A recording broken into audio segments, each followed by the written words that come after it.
This episode is brought to you by State Farm. Life gets easier with great assists, and State Farm is here to dish one your way. Get in touch over the phone or on the app to get the teammate you need. State Farm with the assist. Like a good neighbor, State Farm is there. Coverage options are selected by the customer. Availability and eligibility vary by state.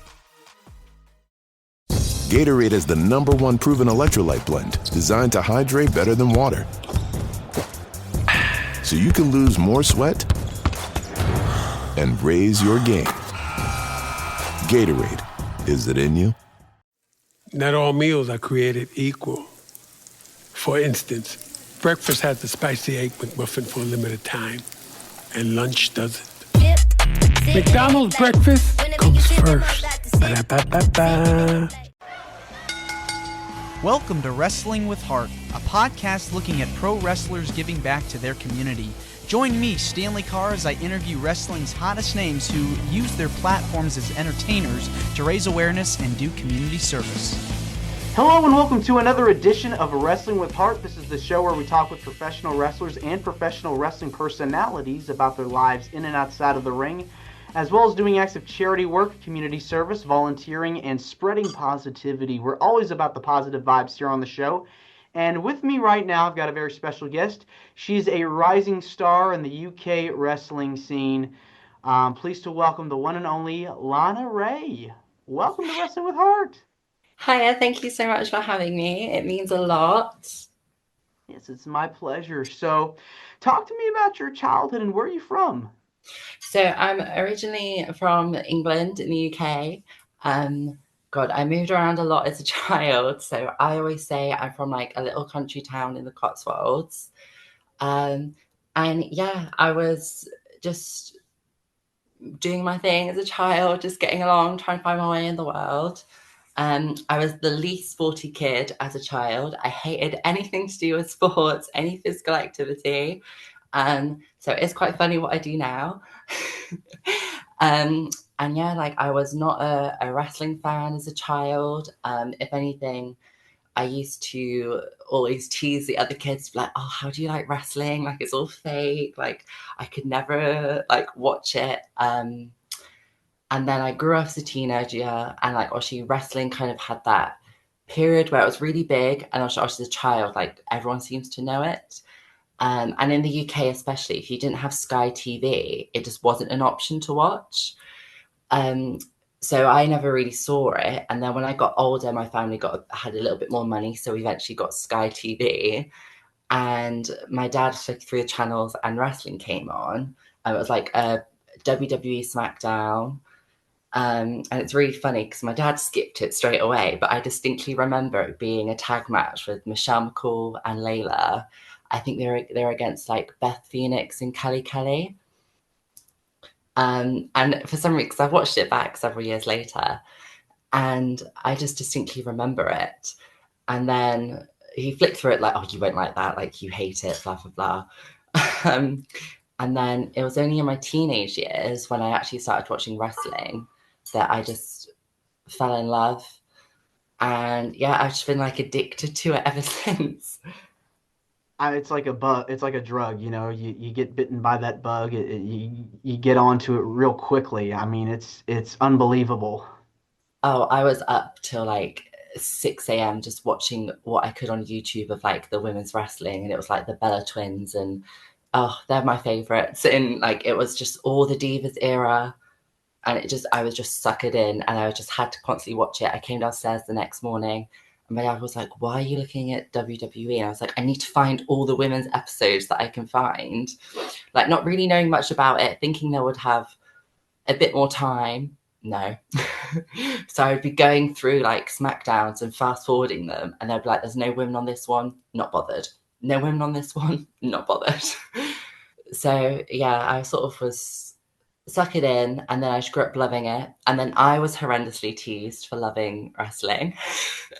So it came back around on me. Karma was like, now it's your turn. Because I was just obsessed. I did the Bella Twins B in a woodwork shop that we did. We had to create this specific box around something we loved. And so, yeah, that was my childhood really. I was forced into all sports. So I did like cricket is a big thing in England. I don't know how big it is in America, but in the UK, everyone loves cricket. So I had that, hated it. My dad was a football coach at one point and got involved in that, and I hated it. And then, yeah, then all of a sudden I loved wrestling, and I was like, oh, I just want to be a wrestler. And I don't know, it's really difficult because I think unless you know of things to do, like where to train, no idea how you start. To me, I thought you just get picked out from somewhere and then that's it, you're a wrestler. You just, at the time I thought it was all real still as well. So although I used to tease people for thinking it's fake, I was like, oh, this is so cool. Like they're actually punching and hitting each other and kicking each other. As you tell, I had a lot of, I was quite, not an angry kid, but I was like, oh, I did love a good little bit of violence, like a bit of video games where you could like punch and hit each other. Loved it. And I love my Mortal Kombat. I think that's what started it as well.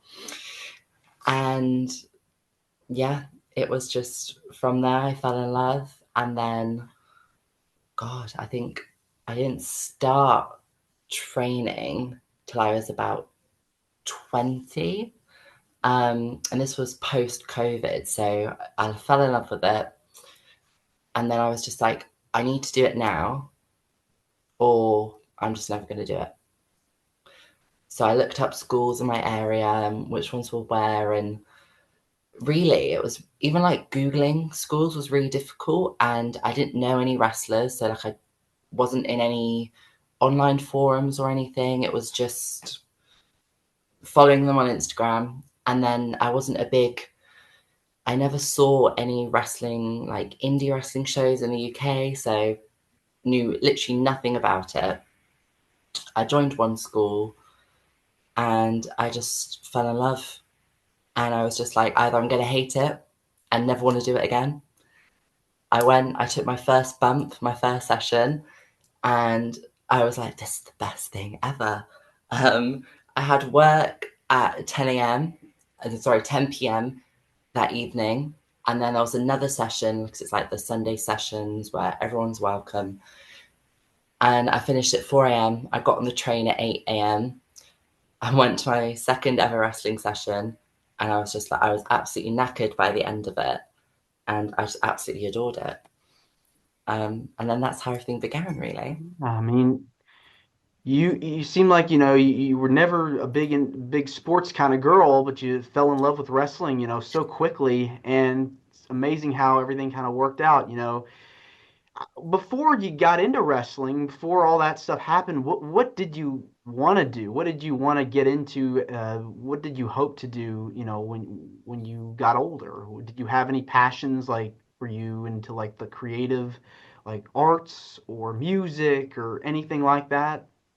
Yeah, so when I was younger, I was obsessed with like acting and music. I was such a creative kid that I think I would literally just spend time on my own and just play with like Lego.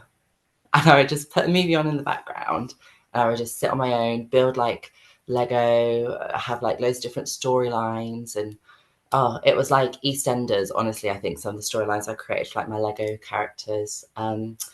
And then obviously me and my sister, we had loads of like Bratz dolls and we were very blessed that we had them. And then we'd have those and we were just constantly playing with each other, playing with those, coming up with storylines. When I was younger, I wanted to be a fashion designer. That was my thing. I loved clothes. I loved fashion. I would literally look at all the magazines my mum had. I would just sit there and I'd be like, I don't like this dress. I don't like this. I hate this. Or I'd be like, I want to wear this. And yeah, and it was quite funny because my sister was the same. And we came up with our own brand name. And we were like, we're going to do all the sewing and create this brand. And we're going to be huge and famous because how was it? I think I was like 8 at the time. And she was 12. We were like the young fashion designers. We learned to sew for like 2 weeks and then we were like, too much effort. But that's what I used to do. And it's so funny because throughout my whole life, I've always been like a drawer and I would just constantly draw things, whether it's like pop art or literally fashion. So now a lot of the gears that I have planned or that I've made have all been made by, or designed, I should say, by me. And then I ask people, like, can you recreate this? Or like if they want to put their own spin on it. And that's something I always really enjoy, that it's always like from my head. So I think that's a huge thing for me. And yeah, so looking back, that always makes me very happy that I'm kind of doing what I wanted to do as a child, and I'm like designing things, but it's for a completely different cause. It all So comes together. So you'd mentioned earlier that when you started watching wrestling, you were really into the Divas era, which when I talked to people on the show before, a lot of people will talk about their favorites and who they were idolized by. Some would say Trish or Lita or Sherry Martel and some of the other like legends, Jazz, Molly Holly. But it's interesting. You don't hear a lot of people really talk about, the women of the Divas era, like the Michelle McCools and the Bella Twins, and even some of the women earlier, like the Tori Wilsons and the Stacy Keeblers. I mean, they really helped pave the way as well for the women of today. So, what really like drew you into that aspect, that side of the women's era? oh, 100%, I agree with you there. Like for me, it was just they had so much charisma, and they had 3 minutes, including entrances, to go out there and show people, this is who I am, this is my character, and I can wrestle and do this. And to me, I was like, oh, this is incredible. They're telling a story in the ring and just being their character, who they were. Like Maurice, I think, is someone who is really underappreciated because she just oozed that charisma and that heel persona. And I try and like embody her as much as possible. Another one, my all-time favorites, is Candice Michelle. For me, one of the best. I want her to be in the Hall of Fame so bad, because they were like, at the time, I think the tagline was like the hottest women on TV. I think that also had part of me wanted to be known as like one of the hottest women on TV when I was younger. And they were like, all of them were absolutely stunning and beautiful and gorgeous. And then they could like fight and they could go for it. And they were so athletic, and just watching them was just, I was just blown away. I was like, that's what I want to be. I want to be someone that you may not think can go and like may not go in the ring at the time, but like, someone that you don't think is so powerful. But when you see them, you're like, oh my God, she is something. Like, I want to know her. And I think that's what separates the Divas era from a lot of other wrestling eras for women, is you see them and you're like, I need to know who this person is. And they were just, everyone was so unique as well. There wasn't any like overlap, I'd say. Even if you had the Diva Search girls, who I think of as well hugely underappreciated, they were all still just themselves, but like amplified. And for me, I think that was just top tier wrestling.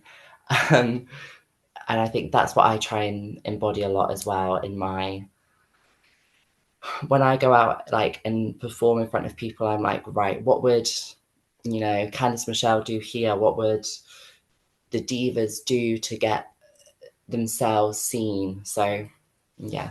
Yeah, it's definitely like an interesting take on it. It's a different take on it because you don't realize that they come up with these characters and it's like, oh my gosh, what's next? What comes Mhm. after this? So it's definitely something to, check out and watch and see what happens. So you start training it in your early 20s.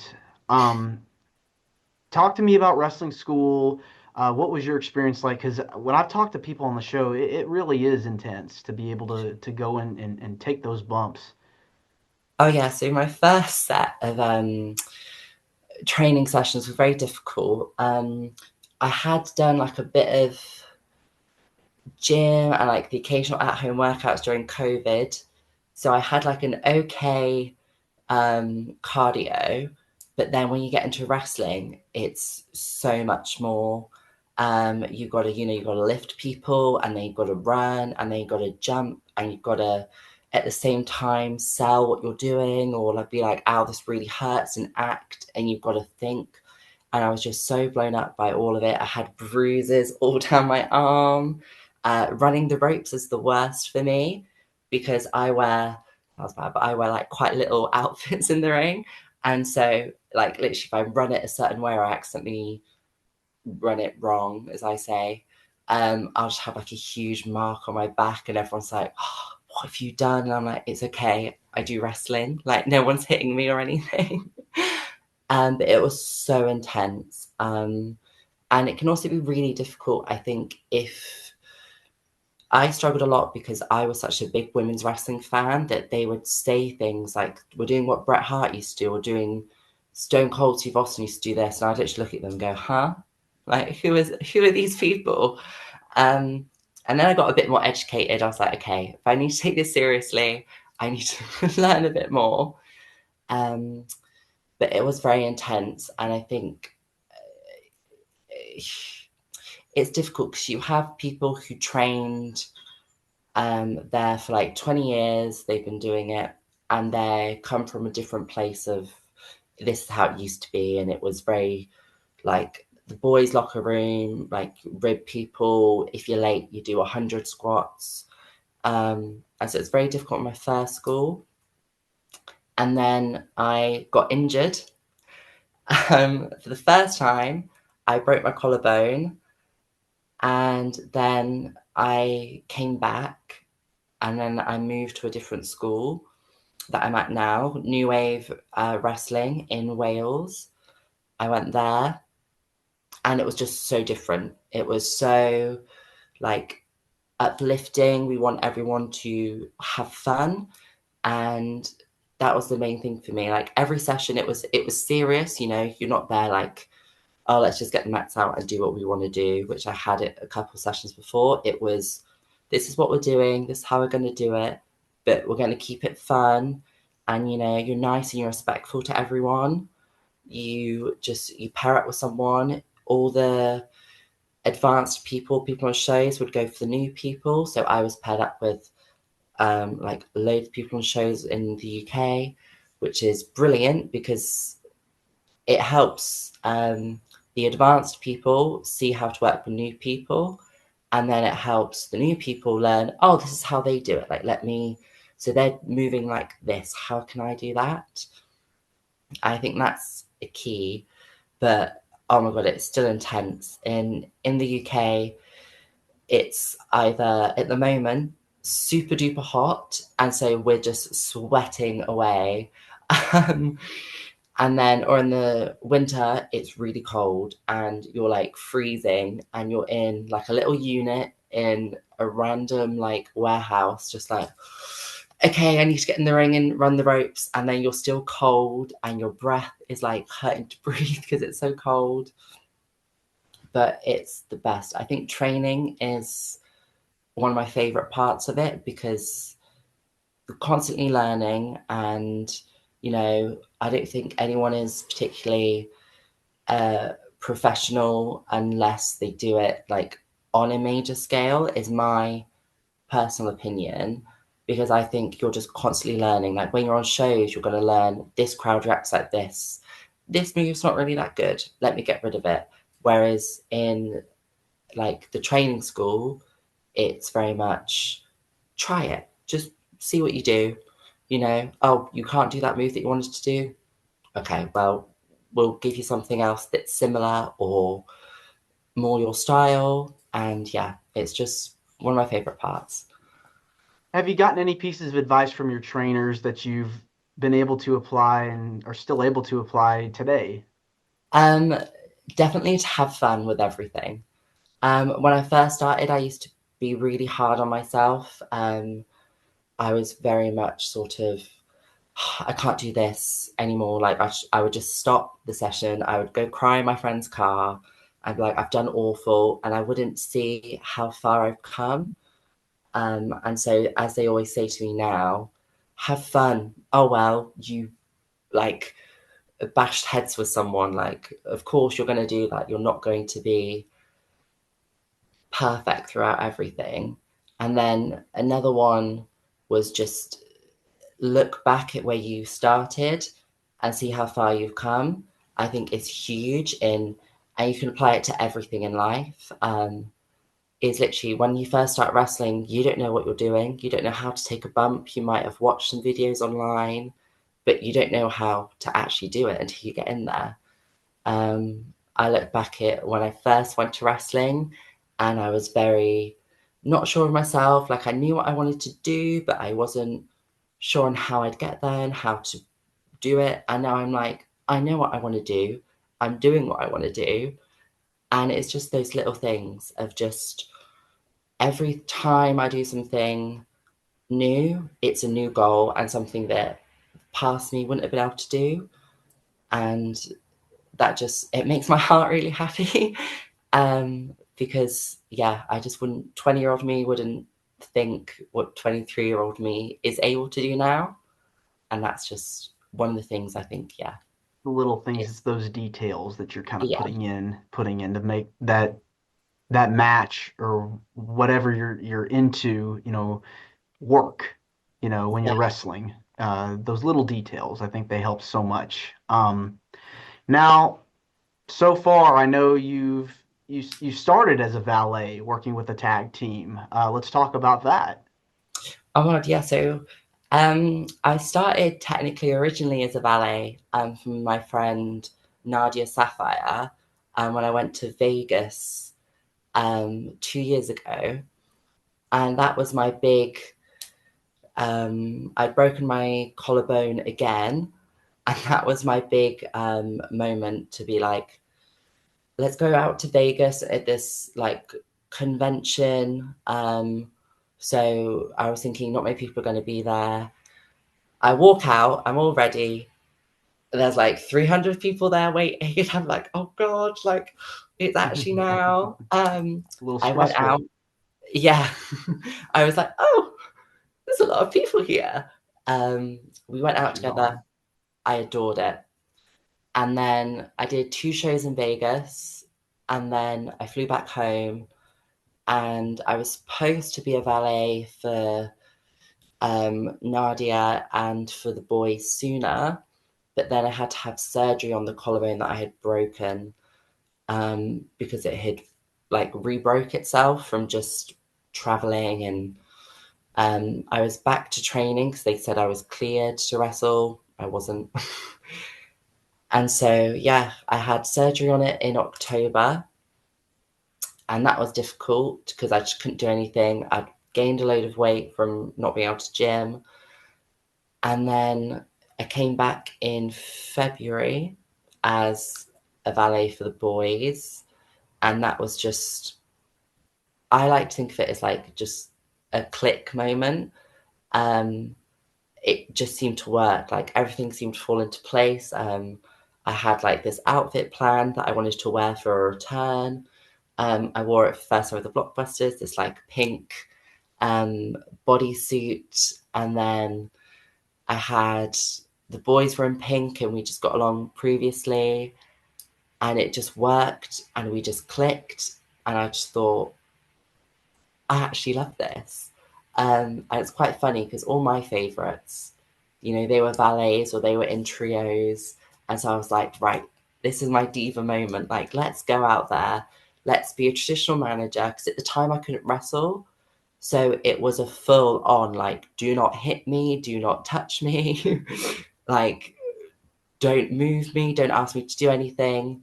So it was very old school heel role, which was what I fell in love with and valued. And then I just continued with, Yeah, I mean, you get those influences, you start, putting your own spin on it. And I mean, I'd imagine, coming through the curtain, getting that ovation or getting that pop from the crowd. I mean, there's no better feeling like that at all. What has been your favorite part about being a valet? I think it's just, I don't know how to say it. It's just being with the boys. Like, we're really good friends outside of just balleting.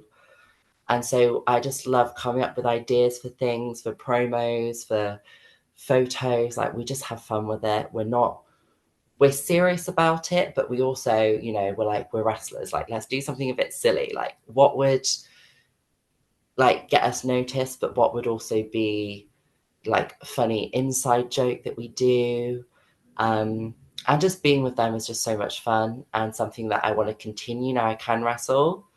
I want to do like tag matches with the mixed gender tags. We've got some fun things planned that I want to do with them. But I also, even though I can wrestle, I still love being with them as the valet because it just works with us together as them as the tag team and then me as their valet, their manager that gets involved, blows the powder in the faces, we win. Everyone hates us and it's brilliant. I mean, you've experienced so many setbacks, with injuries, and it is hard, because you got to rehab it, then you got to train, and being able to come back from such a serious injury. I mean, it's it's inspiring, to so many people, because if you can do it, anybody can do it, and so. Being able to come back from such a serious injury, you make your debut, in-ring debut. Um, what would you say is like your ultimate goal in professional wrestling? I mean, my ultimate goal would be to have like a good run in WWE is like probably everyone's single person's goal because it's WWE.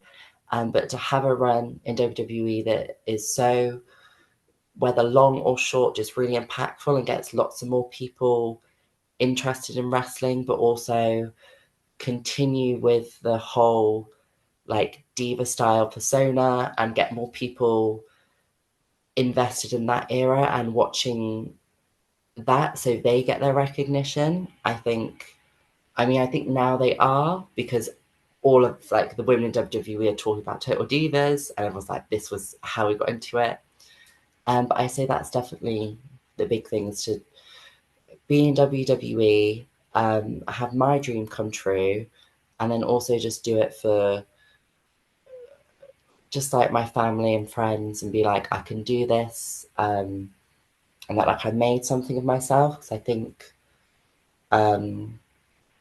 so I had a big moment for me with my debut was I had my dad, who recently passed away, and he passed away like a couple of days before I made that debut, and he was really excited to watch me and hoped to see me go to WWE and like do some amazing things. So sadly, he can't now in person, so I won't be able to see him in the crowd, which is a bit heartbreaking for me.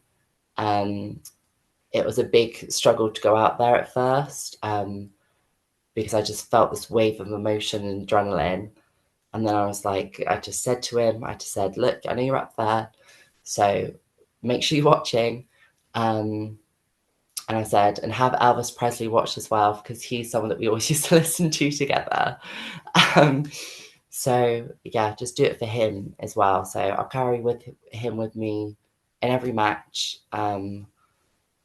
And yeah, he was so proud of me when I first started wrestling and when I like went to training, when I got injured and I came back, he was like, this is it. Like, I just think this is your time. And yeah, so it's now it's our time together. So yeah. And the both of you started watching it, having that bonding moment, and now you're able to live out your dream. And I'm sure he would be very proud of you for Thank being you. able to do that. And you know, I think one day you'll make it. So I just keep doing what you're doing, and the sky's the limit. It really is. Do you have like any dream matches, dream opponents, people you want to get in the ring with? So one of my dream matches is to do a diva style, or like if I had a championship, I'd want to have like a Divas, what do they call it? Like invitational. So I'd wrestle Nikki Bella, or I'd love to wrestle Candice Michelle. It's like my one thing that I would love so much. It's one of my favorites. Would just something like that, or like a WrestleMania moment, like with Candice, like as a tag team, or just something that people watch and go, oh, like she's done it, whether I'm face or a heel at the time. I think that would be just a combination of, yeah, that would be like my dream match. I think at the moment, I'm just happy to wrestle anyone. I just want to learn as much as I can. And then when I go up to wherever I go next, or if I go to any of the big companies, to just continue wrestling as many people as possible and become the best, like, version of me. I really want to wrestle my best friend Nadia in wrestling. Giselle Shaw as well. I met her when she came to London a while ago. I think she's brilliant. But yeah, we'll see. I don't know what's on the cards for me, but hopefully have some big name matches that I can say, yeah, I did that. That was me. Well, I'm sure, your dad will be proud and your whole family will be is proud of you as well. And Lana, again, I just want to say thank you so much for coming on to the show. It means a lot to me and to my listeners and viewers that are watching this on YouTube. Where can people find more about you on social media? And if there's anything you want to plug, feel free. Thank you, thank you very much for having me as well. It means a lot to do like things as well with wrestling. I love talking about my journey and hope it inspires other people that, just because you've been set back, whether it's 2-3 times, if you just keep going, that you can do what you want to do. I'm constantly still told no. I asked to be on shows and they're like, no, like, it's okay. We don't need you at the moment. I'll ask again next month and they'll go, oh, actually, yeah, we have something for you.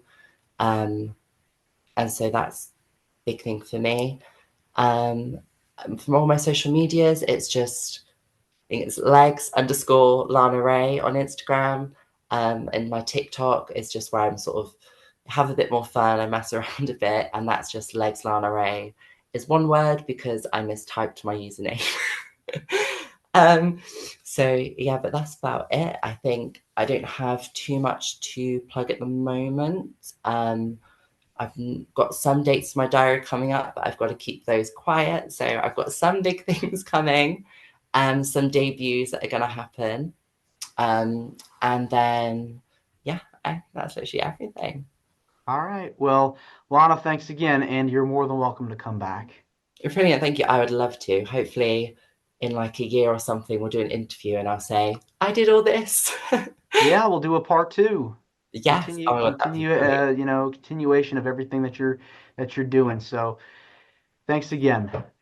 No worries. Thank you so much. All right. Bye-bye. Yeah. Take care. This is Wrestling with Heart. I hope you found this podcast to be informative and entertaining. If you did, please hit the subscribe button and look out for the next edition.